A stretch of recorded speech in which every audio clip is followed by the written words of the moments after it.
Okay, so this is task number 4. We're going to be looking at the cafe here, and it's a little bit trickier because we've got different product lines. Remember, we have the baked items, and we did an analysis on the baked items. So we're going to have to keep that kind of separate from the other items because we have the manufacturing costs there.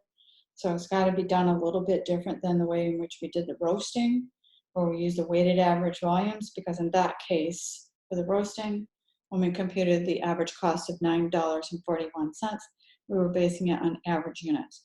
Here, we can't average across all units because we didn't manufacture everything. So again, one more time, back when we looked at the roasting, so back here in the first tab for roasting, this is all manufactured units, 100%. Over here, we're talking about the cafe, the only manufactured units are the baked items. So we can't use that average weighted quantities for computing the cost. We're going to have to roll it right out. And so we'll have to do it using the actual quantities and then just roll it forward. So follow along and let's get this wrapped up.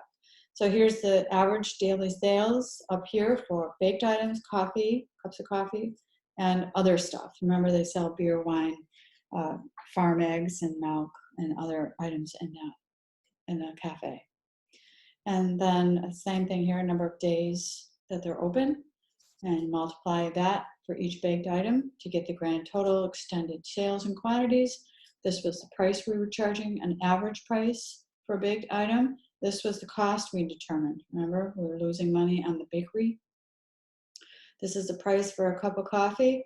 This is the cost for a cup of coffee. This is the price, the average price for other items. This is the average cost for other items.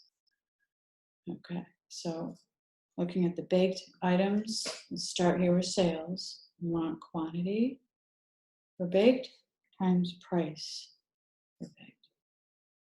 Okay, and drag that down, drag it over, and double check. So this was, if you wanted to confirm that number with the previous assignment, the total of the cafe and the total of the bakery sales added together. Okay, because we're looking at it as a unit now. And that's exactly right. So that checks your answer. You're on the right track. You got 0 difference.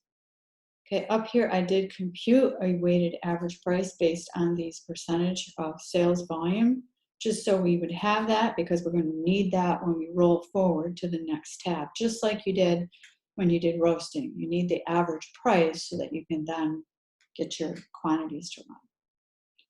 Okay, now to do the cost here, we can't use these weighted quantities. So remember what these are. These are the price divided by that average, right? So that's a weighted average quantity of all of these, but we can't commingle because this cost is only for the baked items, and this is for only the coffee, and this is for only the other items. Unlike back here, where the $9.41 was the cost of all of this combined. So we had to use the weighted average quantity at that point. So you have to do it this way. Equals quantity times each cost. So pull that down and across. Okay?